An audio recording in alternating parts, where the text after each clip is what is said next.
Iket, printer local pride.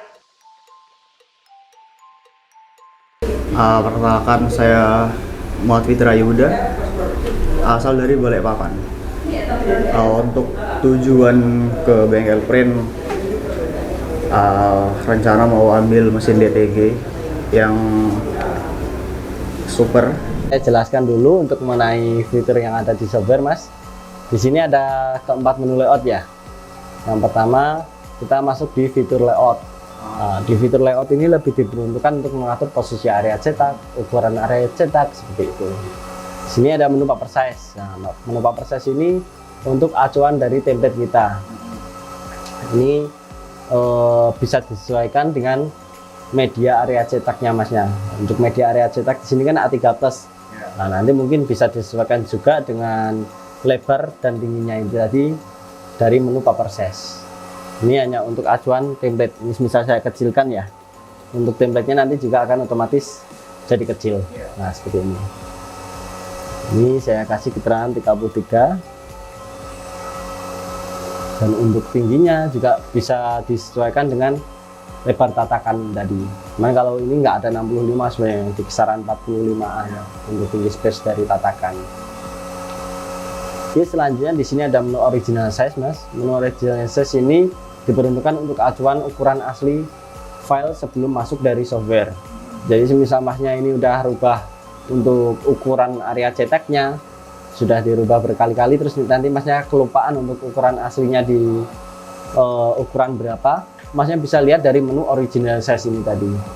Maka untuk menu original size ini nggak bisa kita rubah, sudah paten. Iya, nggak bisa dirubah.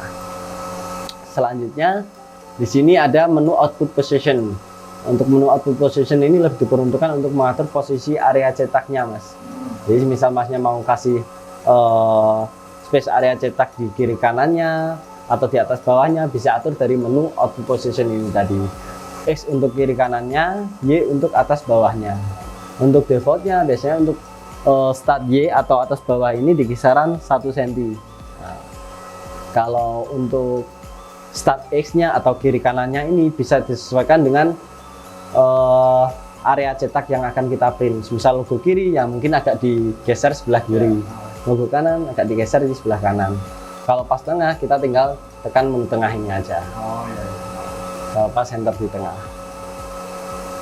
Oke, selanjutnya di sini ada menu output size. Menu output size ini lebih diperuntukkan untuk mengatur ukuran area cetak, Mas. Width untuk mendatarnya, height untuk tingginya.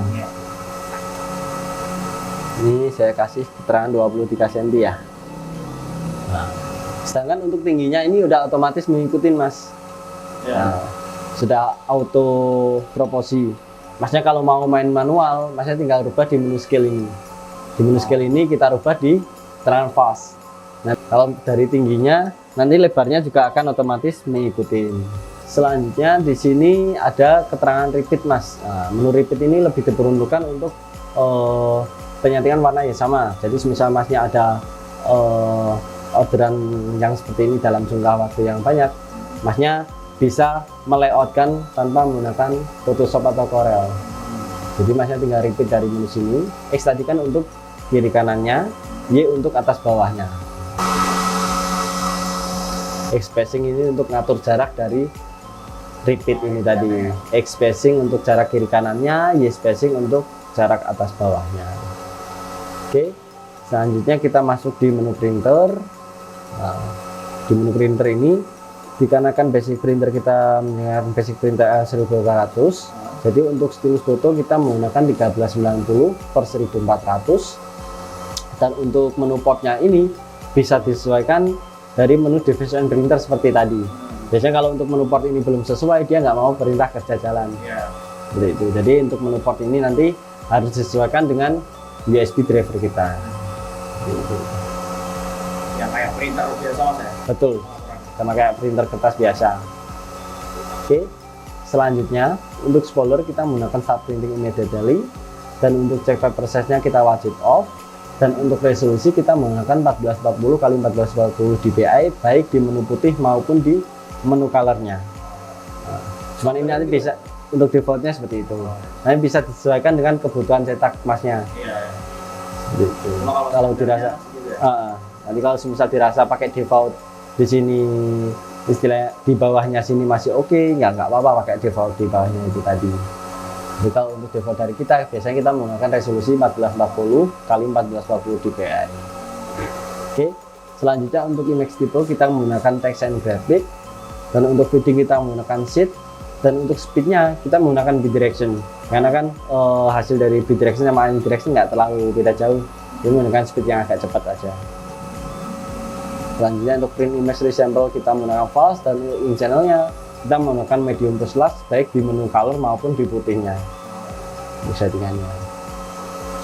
Selanjutnya di menu color ini lebih diperuntukkan untuk penyetingan warna. Nah, untuk presentasi tinta putih defaultnya kita menggunakan presentasi 140%. Nah, untuk presentasi tinta putih kita menggunakan 140%, dan untuk konsumsi tinta colornya kita di kisaran 75%. Ini untuk settingan kaos warna. Nah, nanti kalau untuk kaos putih kita nggak perlu pakai tinta putih, Mas. Jadi kita kosongkan putihnya, cuman kita tambahkan untuk ink limit atau colornya itu tadi. Kita tambahkan di kisaran 120%.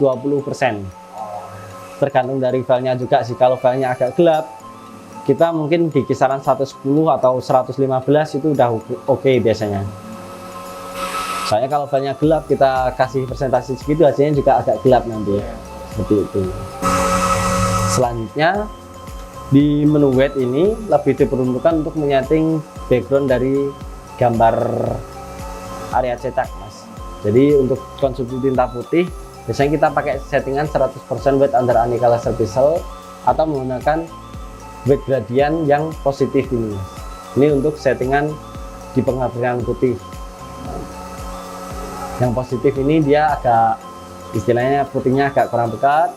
Kalau yang 100% ini nanti dia ngetek di keseluruhan area filenya, jadi lebih pekat lagi. Kalau yang 100% ini tadi. Oke, nanti kalau semisal kaos putih Masnya kan cuma butuh warna aja, nanti mungkin settingannya bisa dirubah jadi gradient weight under Anicolor Surface. Nah, jadi kalau untuk kain warna putih menggunakan settingan ini, kalau kain warna menggunakan settingan ini di tinta putihnya. Nanti kalau untuk proses pengeprintan color sama menggunakan gradient. Sebenarnya udah lama sih mantau-mantau di bengkel print di sosial medianya. Terus tertarik buat ngambil mesin karena ngelihat review-review testimoninya bagus.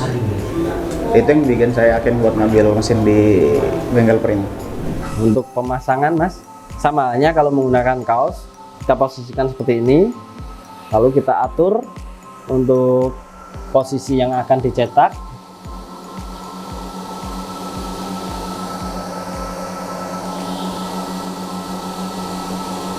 Pastikan posisi yang akan dicetak sudah benar-benar terkena dari proses treatment itu tadi, Mas. Kalau nggak terkena proses treatment, nanti hasilnya akan beda. Biasanya agak belang hasilnya.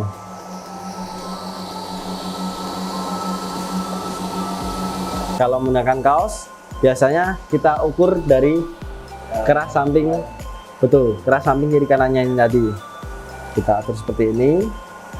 Nah, kita atur posisi kiri kanannya. Kalau posisi kiri kanan ini udah sama, berarti dia udah center. Oh, atasnya ini? Iya, ini istilahnya kerah lengan ya, Mas. Kalau kerah lengan kita sama ratakan kiri kanannya seperti ini. Yang atas di sini ya? Atasnya di sini. Misalnya kerah leher, ini kerah lengan. Kita sesuaikan untuk ketinggian kiri kanannya. Nah, ini untuk cara senternya. Kalau dirasa semisal ketinggian kiri kanan ini udah pas atau udah center, kita tinggal masukkan. Nah, seperti ini. Setelah itu kita atur juga untuk posisi yang di bawahnya, nah, supaya lebih presisi. Posisi di bawahnya ini kita tarik kiri kanannya, lalu kita geser ke atas juga. Nah, kita posisikan untuk ketinggian bagian bawah ini. Pastikan udah sama juga. Kalau udah sama, baru kita masukkan seperti ini.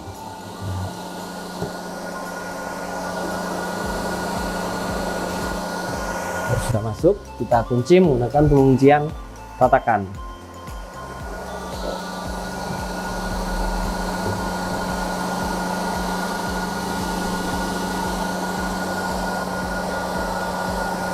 Ini tadi kan kita belum atur untuk posisi dari print head ini tadi. Ini kalau semisal agak ketinggian atau terlalu rendah, kita naik turunkan. Kita tekan 1 pace dulu aja ya. Untuk penekanannya bisa pakai 1 pace atau 2 pace. Kalau menggunakan mesin printernya Masnya kan istilahnya kita tekan tombol merah, setelah itu kita majukan lewat tatakan ini tadi. Bedanya apa? 1 pace 2 pace? Kalau di sini ada keterangan 1 pace sama 2 pace ya. Istilahnya kalau 1 pace itu untuk pemasukan tatakan selama 1 kali. Kalau 2 pace untuk memasukkan tatakan 2 kali. Bedanya di situ. Buat ini masukin aja kan? Buat masukin tatakan. Jadi istilahnya kalau 2 pace nanti kan dia masuk. Nah, setelah itu proses print. Ketika proses print selesai dia akan maju lagi. Jadi 2 kali untuk memasukkan. Tekan 1 pace. Pastikan tatakan vakum juga udah nyala. Untuk acuan space dari print head dengan kain atau kaos itu di kisaran 3 mili lebih bagusnya.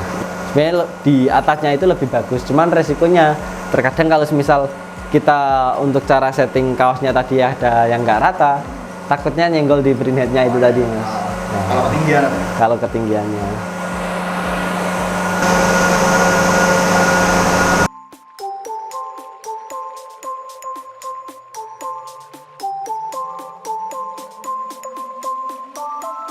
Proses warna.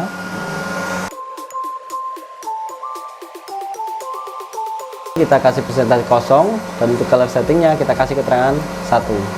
Jadi kebalikannya. Nah, nanti otomatis yang kedetek hanya di bagian colornya aja. Sebelum turun ke sablon mesin, dulu saya udah main di sablon juga, tapi yang manual. Udah ada 2 tahunan, tapi sempat berhenti juga setahun.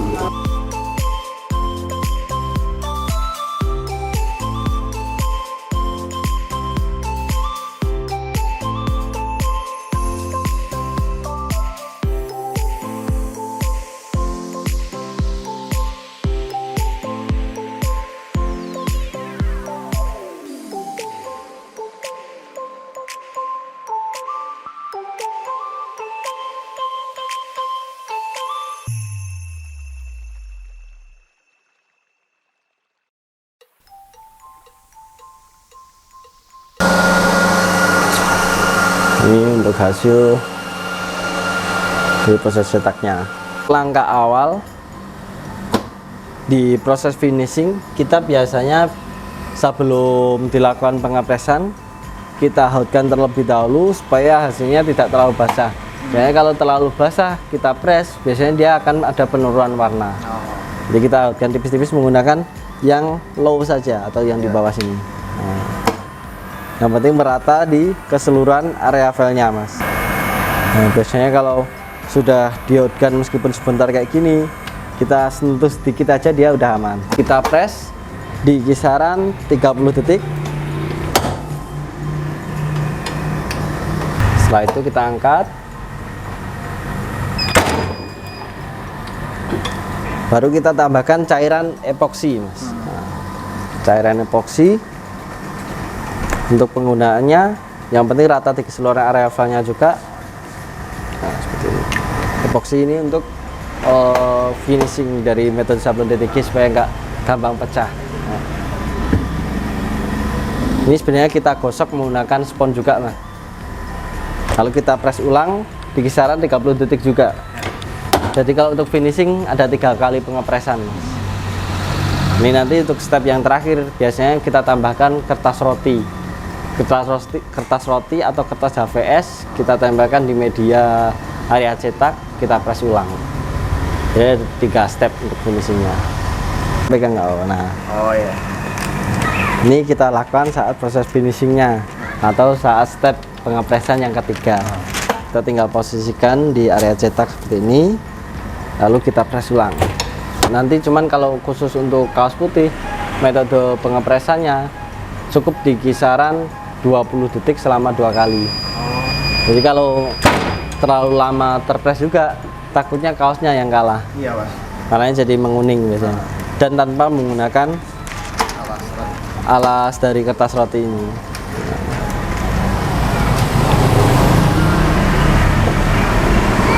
Ini untuk hasilnya, silahkan dicek. Ya tipis ya, nggak terlalu tebal. Mungkin bisa disimulasikan. Langsung dipres aja Mas? Dihotkan terlebih dahulu sebentar ya. Ini. Oke, yang bawah aja? Iya, yang bawah. Print di kain warna putih ya. Iya. Ini ditaruh sini dulu aja nggak apa-apa. Sebenarnya masnya meskipun tanpa lakukan proses gosok, cukup semprotkan cairan treatment tadi, itu udah bagus. Cuman untuk lebih maksimalnya lagi, masnya gosok secara perlahan saja. Secara perlahan, misal untuk simulasi penggosokan seperti ini. Nanti cukup penggosokannya seperti ini aja Mas, satu sapuan seperti ini. Ini udah selesai. Alhamdulillah untuk trainingnya dari teknisinya juga sangat membantu sih Mbak, gampang dipahami juga. Ya semoga dengan support mesin dari bengkel print memudahkan usaha saya juga. Nah, untuk bengkel print juga semoga tambah keren Mbak. Pengepresan untuk di media area kaos putih ini kita cukup di kisaran durasi waktu 20 detik Mas. Kita posisikan untuk proses presnya sama seperti awal tadi. Kita press di kisaran 20 detik. 30 ya? Nanti selesai 10 detik kita angkat. Nah, daripada kita set ulang untuk temperaturnya gini. Bisa gitu deh Mas? Gimana? Seri 10 bisa diangkat langsung? Bisa. Nah, jadi ketika durasi ini sudah di kisaran 10 detik, kita angkat seperti ini. Nah, takutnya kalau terlalu lama dia menguning biasanya efeknya di kainnya. Ini sebenarnya areanya kan cukup segini aja, cuman supaya nanti untuk hasil di bagian bawahnya juga ikut rata ditatakan, kita press juga untuk bawahnya. Kalau mau main manual pakai 3 jari Mas, tapi kalau semisal ada request, biasanya kan ada request nih Mas, jarak dari keras segini-segini, itu tinggal pakai garisan aja kita. Tinggal pakai garisan, kita tambahin untuk ukurannya dari kerah ini tadi.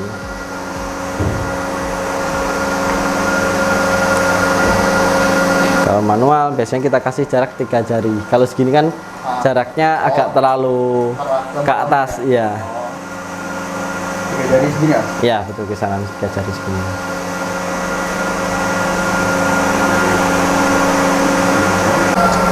Masukkan ditatakan.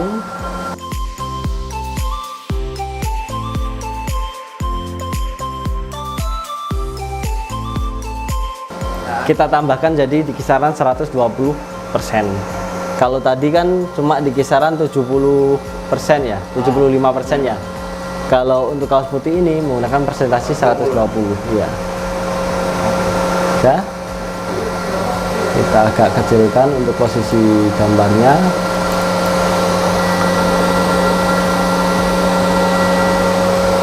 Tadi treatmentnya sampai bawah nggak Mas? Iya, sampai bawah. Sampai bawah ya. Jadi saya kasih ketinggian 34 ya. Ini kita posisikan center tengah. Lalu kita tambahkan start Y tadi di kisaran 1 cm ya. Seperti ini. Oke, ini sudah.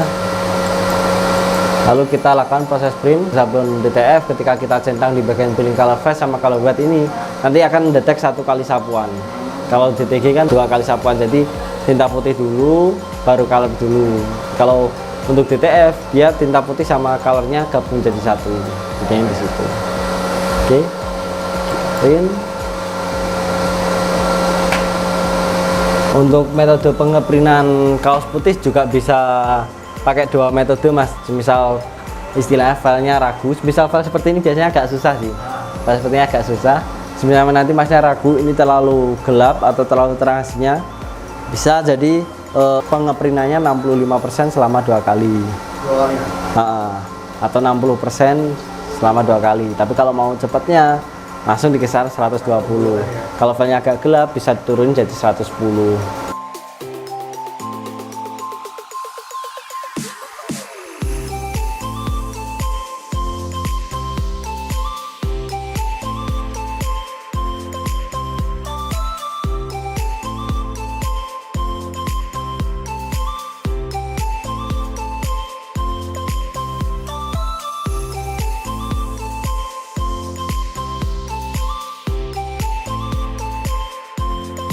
Untuk proses pengepresan di kaos putih, kita cukup press di kisaran durasi waktu 20 detik selama 2 kali. Dan untuk metode pengepresannya juga sama seperti tadi, kita hotgun terlebih dahulu. Ya, permisi, makasih. Kita press di kisaran durasi waktu 20 detik. Kita angkat. Setelah itu kita tinggal press ulang lagi di kisaran 20 detik. Tanpa menggunakan cairan cleaner epoxy itu tadi. Oh, usah Mas? Oh. Nggak usah. Takutnya kalau di epoxy nanti dia lebih menguning. Iya, iya. Sedangkan untuk durasi dari media kain putih kan dia lebih awet dibandingkan kain warna. Dikarenakan tanpa menggunakan tinta putih.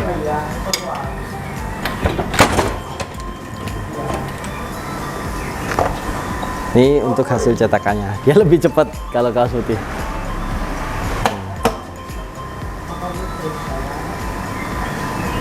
Buat teman-teman yang mau order kaos atau mau bikin kaos dalam jumlah banyak, bisa datang. Untuk saya kota di Balikpapan, di daerah Geraha Indah, Blok H. Nomor WA 0812 1785 1852. Oke.